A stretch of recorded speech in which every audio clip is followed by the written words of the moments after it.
Hello, I'm Margot Van Horn, and I'm here with a group of women painters for the art group that meets in Oxford, and they do portrait painting. And we'll start with you. Hi, I'm Pam Deagle. I've been up here in Lake Orion, Oxford area for about 20 years, and I discovered this group here, and it's been really refreshing to meet all these artists. They're really super friendly. It makes it so easy to discuss art seriously with them. I'm one of those people who, like a lot of artists, started out just doing art since I was like 5 years old. And it's always been in and out of doing artwork. I went to Wayne State University majoring in fine art, but then I discovered, well, I don't think anyone needs to hire anyone drawing a lot of nudes. So I had to become a graphic artist I did that for 35 years.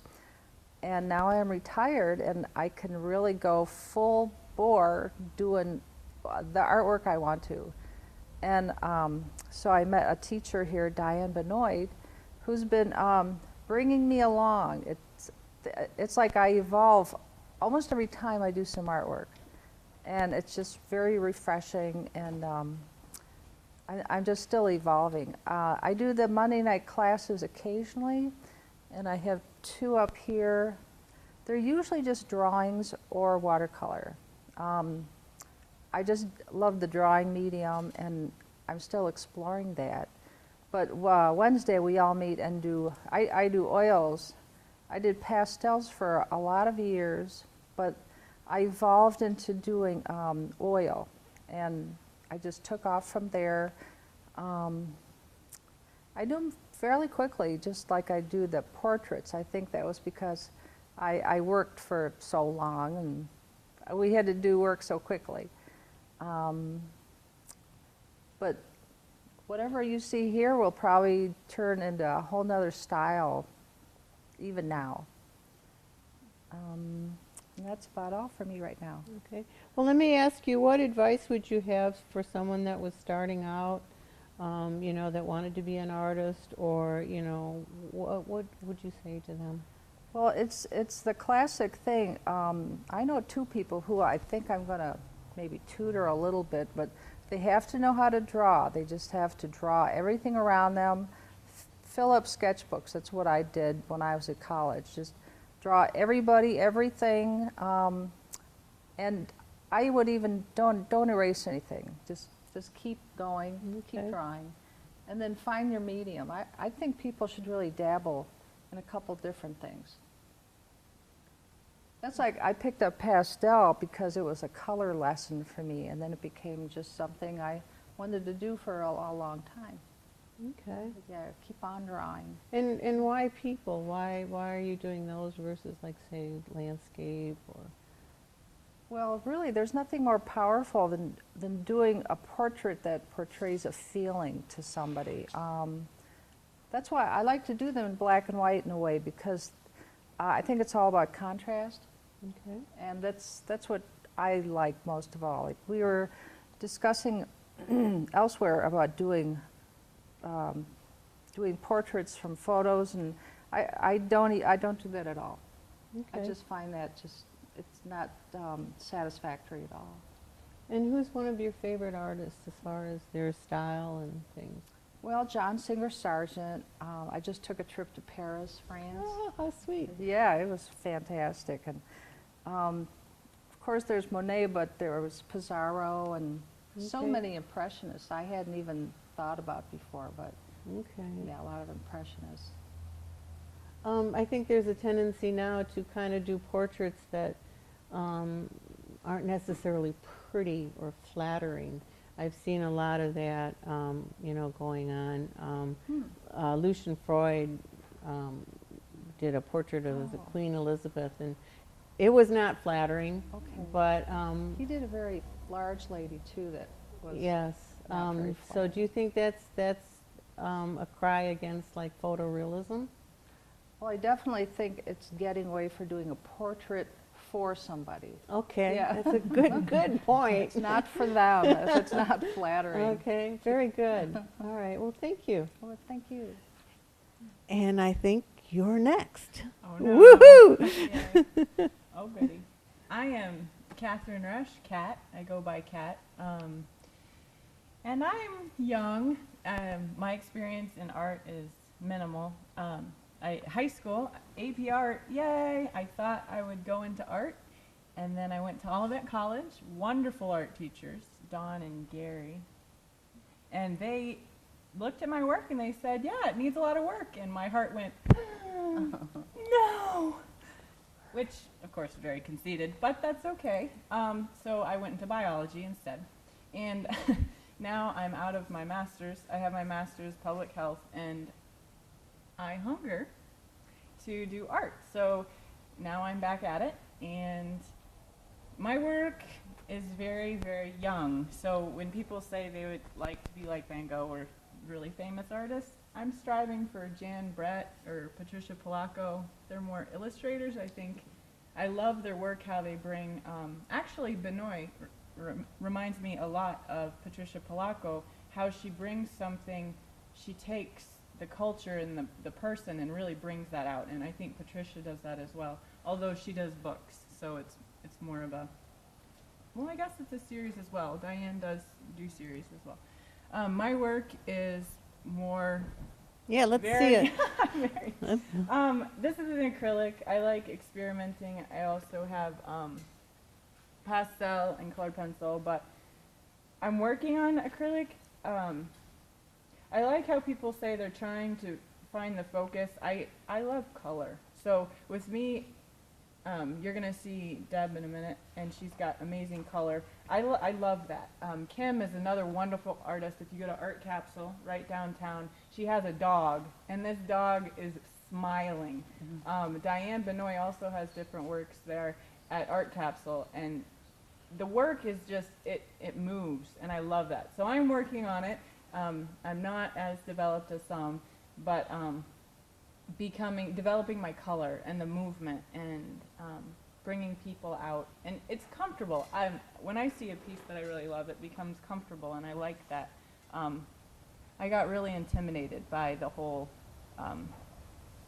discipline of art. And now, honestly, it's ironic because now I'm trying to discipline myself. So I guess, yeah, that's kind of my story up to this point.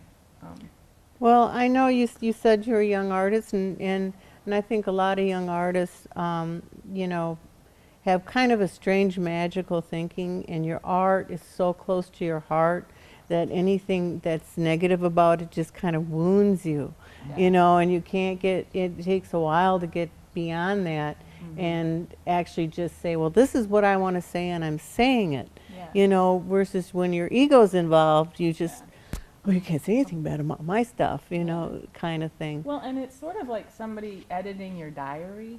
Does that make sense? I mean, I wasn't mature enough. I wasn't ready for that. Stop. You know, like somebody looking at something that came from so deep inside of me. I was like, don't touch it.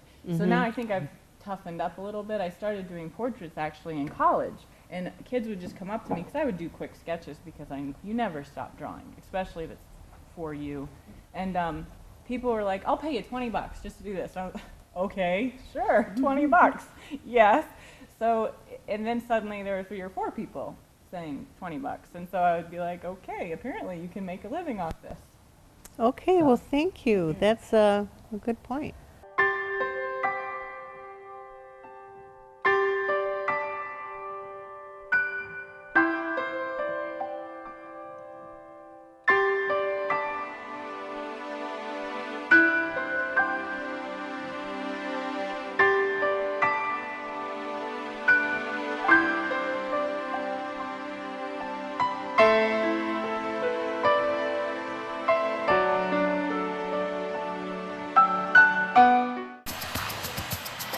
You better get yourself ready. Is the seatbelt on your couch fastened tight? Do you have a file handy for chewed off fingernails? Make sure you do, and hang on tight, because the fat man cometh.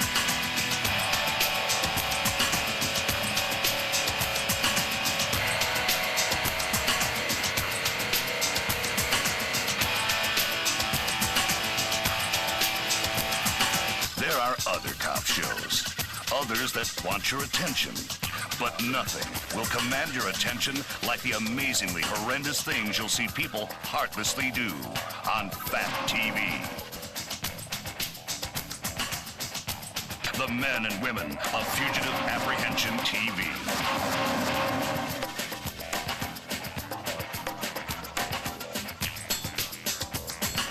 And I want to touch a little bit more about your experience in art and what you've experienced so far.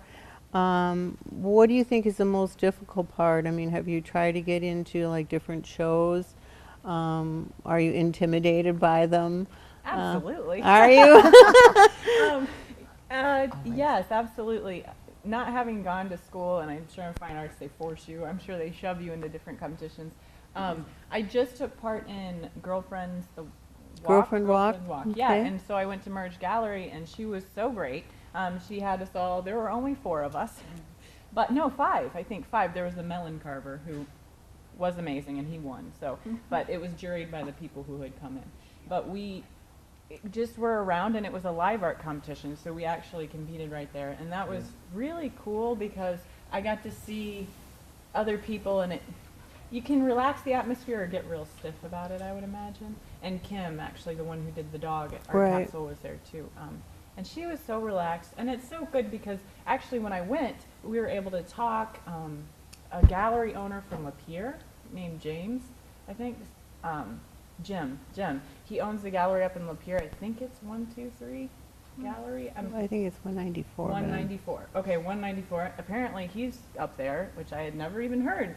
Lapeer is tiny to me, and they have an art gallery. So I've been in this area for a little bit, but I've been on strike thinking I want to go out into the world, and because I've been to Mexico and different places, and you see the art everywhere, and it is so different. You want to channel and go somewhere like France or Paris, but there is work here, and like Frank and Diane and all of these artists are so amazing, and it just to sit next to them Monday nights and to be able to draw and watch is quite stunning, and to see their finished works. I hadn't actually seen any of Frank's finished works until this program, so Okay.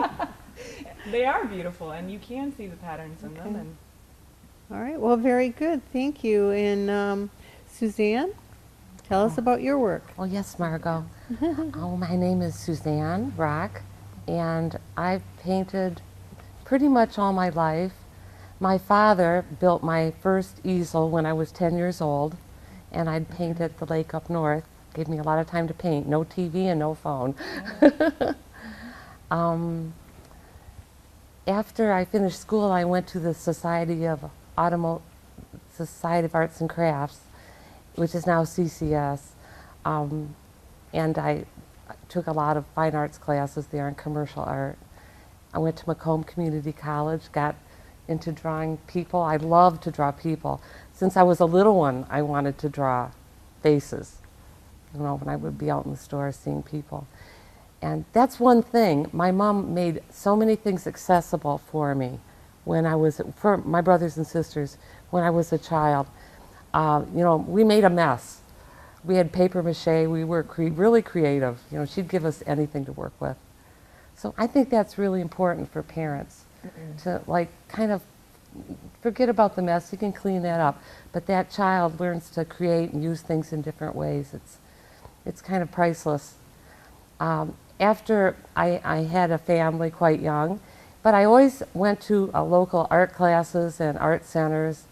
And when I was in my 40s, I went back to Oakland University to study fine art and art history, which was just fascinating. After that, I started traveling in Europe, and every time, I'm like Pam, every time I took a trip to Europe, I'd come back and do a series of paintings. And my last trips were to Scandinavia and Spain, and I haven't shown those yet. So that's kind of up and coming. But this is one of my paintings that I did in the group. Frank, who coordinates our models, tells me what I'm in store for to dress. And I have a very big amount of clothes in my basement that I gather up and dress them in vintage clothing. and Frank will also assist me with the props. So this was from a Vermeer painting with the maidservant pouring the milk. And you know, it doesn't look like a Vermeer. I don't want it to look exactly like a Vermeer. Heaven only knows. He's my favorite artist. And I admire him so, but I like to get the light and the color, the brilliant colors, the movement. I use an impasto of rather thick oil paint on this one, which I don't always do. A lot of times I paint really light with watercolor, almost like a watercolor. And watercolors is another thing I kind of like to go back into occasionally, back and forth. So this is my Vermeer, and I have, behind me here, I have a painting on the wall of one of our models that would come in, and I did, that's a 3-hour painting. And I have a little bit of movement in there, gestures, and use my brush strokes to create movement. And the one on the right is a fellow painter, Nancy. And also, when we can't get models, we pose. So you never know if you're going to be called upon to pose. Okay. But How long? Nancy did a good job. Yeah. How long are the painting sessions usually? Well, they're 3 hours, but we don't really paint the complete 3 hours because the models have breaks every 20 minutes. So I would say they're more like 2.5 hours. So it's rather short time to put together an oil painting. But I don't like to paint from photographs, so I just try to do kind of a la prima, the one sitting, and then I settle for that, you know, so they, you know, have a more fresh look. You know, we also do plein air painting in our group in the summer, and we'll go out and paint barns, or you know, gardens, at lakes, wherever we end up. And that's the best thing, to paint, like Diane said, to paint from life or landscapes, because the shadows, all the colors, they're right. And you're not going to get them just right on a photo. But that's kind of where I'm at. That's what plein air is, just plain air. Yes, it is, painting outside. Yes. Okay, Yes. very good. Well, thank you. Oh, thank you. What advice would you have? Oh, for young people? Mm-hmm. Well, I tried a lot of different things. When I started into art. I had my children quite young, so I was home a lot. I tried a lot of different things: weaving, pottery, watercolor, oil painting, acrylics. And then I figured out something, raising a young family, that I wasn't going to excel in any of them if I kept trying to do all of them. So I settled on oil painting. And then my twins would get into the oils, and that finished that. So then I went and kind of self-taught myself watercolor. And so, you know, you just kind of dabble in a lot of things, find what you really love, and then just keep painting a lot, drawing. I keep sketchbooks. When I travel in Europe, I always have my sketchbook for a few moments here and there. Okay. And it all works out. Well, thank you. All Oh, right. you're welcome. We'll be back right after the break.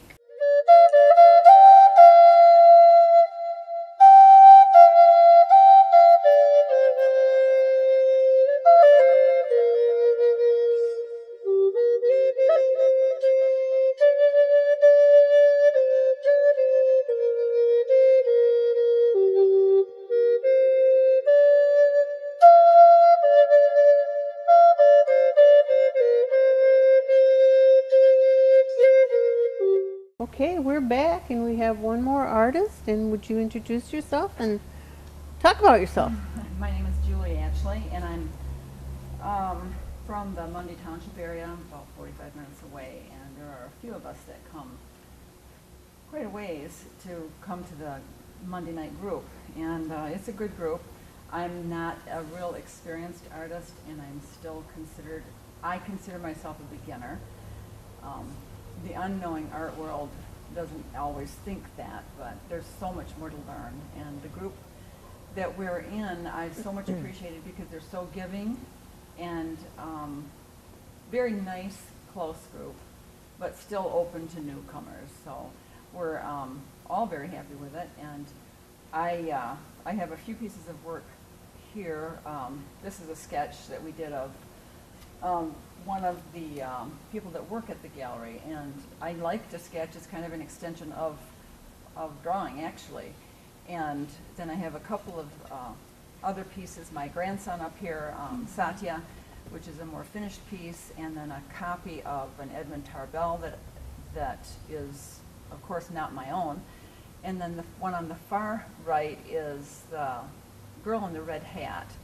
And that one is one of my favorites because it's so loose, and I had help on it, but I did my little rendition of it, and Diane Benoit, of course, who was there at the Monday night class, or portrait session, she helped me with the finishing shadows, and like I said, I don't have quite the experience that everybody else has, but I'm still learning the lights and the darks and the basics so that I can finish something off by myself. At this point, I'm, crawling along, but we're all having fun in the whole mix.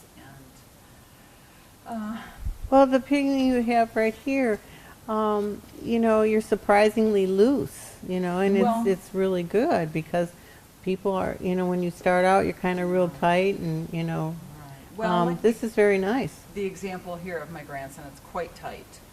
And I like the painting, but it's not the style that I want to end up with. I like the looseness of this one and the looseness of the Girl in the Red Hat. And you can go away from it for a while and come back, and I still like it. It's not something that gets old. Your eye still has something to do. But it's been quite an experience, a good experience. We have a lot of help. I also attend Diane's Wednesday morning class, and it's also a very comfortable class to paint in. There are people that come in that are new, and I always try to tell them, you have to come not with the idea, and it's not really my place to tell them all this, but I don't come with the idea of finishing a painting so much. Come with the idea to learn, and then your painting will be a better painting. If you come with the idea to finish a masterpiece, you got your eyes on something other than learning. So to me, it's kind of a waste of time, and that's kind of the actually the beginning point that I'm at now, where I should have been at, say, 5, 6, 7 years ago. But it's coming along, and it's all good. And the people here have been sharing much information, and that's traditionally throughout history. That's how art's That's been true. passed down, Yeah. is through sharing. And so if you come in and you close your mind off to being taught, why are you even there? So you have to be willing to listen to what you're taught. And the advice is very good, and it's a gold mine, I think. It's just something that you don't find just anywhere. So I'm really thankful for that. I think some artists fall into it's a pitfall of, I want to be successful, which means I have to sell. They equate the two as a togetherness.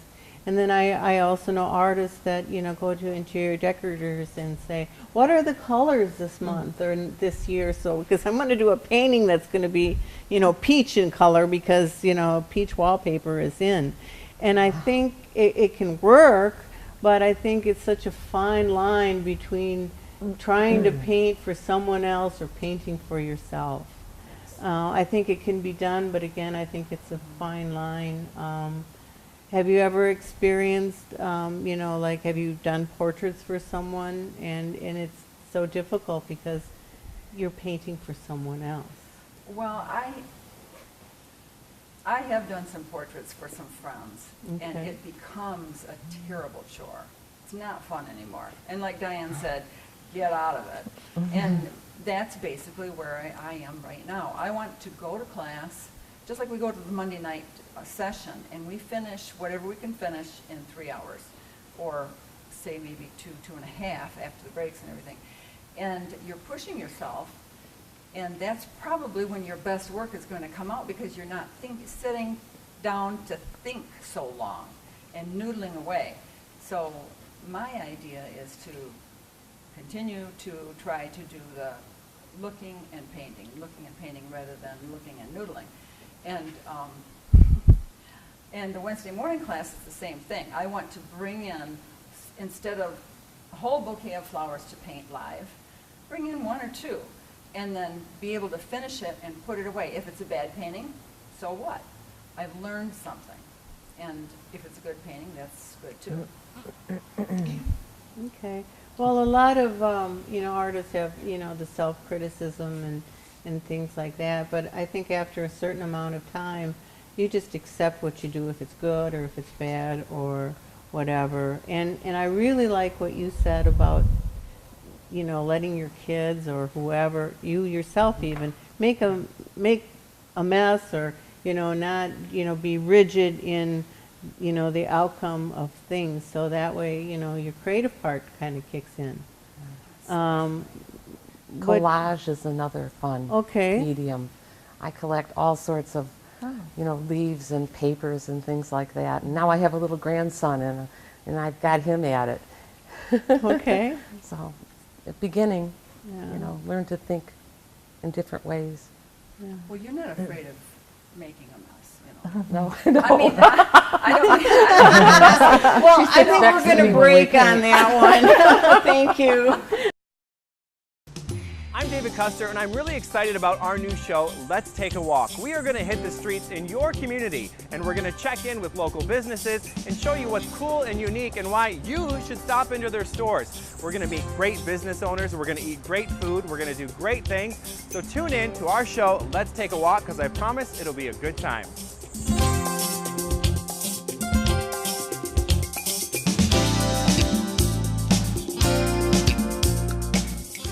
Well, I just want to do a short discussion on if anyone wants to add something to this. Yeah, in this economy, it can really impact what you do and maybe what you think about in the future. It's almost folly to think that you're going to sell many paintings. And so with that in mind, it's really, I was thinking to myself, why am I doing all these paintings? And I look at them in my studio and I enjoy them, but to me, as long as I can share them with somebody, which I think will be on the internet, almost exclusively. So, Well, yeah, we haven't mentioned that before. The internet really is a godsend in a way for artists to participate and get the work out there get a website. and get a website. I would certainly highly recommend it. And you can see other artists too and maybe learn from things they've done. Obviously it's a visual art. So what do you think, Suzanne? Are you willing to do a website or Well, in time. in time? Okay. Right now, I'm just trying to find time to paint. That to me is the most important thing. And I do enter local shows in Michigan, and I used to do a lot more, but I found I didn't have as much time to paint. So now I'm kind of centering on that. Okay. But Yeah, you kind of need a collection of paintings to even start thinking about being on the internet. And then you have to prep them. You have to take pictures of all of them, hoping that those will come out right. And well, then you go back and you're cataloging and yeah, that whole thing. But it sure is a lot easier on your paintings than hauling them around outside. Well, I think from the discussion that we've heard kind of today is that, it's good to be with other artists, like minds, like definitely. souls, Yes. for encouragement, for inspiration, all of those things. And basically you're going to have confidence in yourself that what you're doing is good and just move onward and upward. I think one of the things I missed when I went to college was that I wish they would have had a program on the business of art. Because the business of art is business, and you have to kind of separate yourself a little bit from it, and what importance does it have for your life. So I would recommend talking to other artists, maybe going to gallery owners and talking to them about what they expect, because you need to appear professional even if you want to walk in with your splattered jeans and holdy t-shirts. All right, well, thank you very much.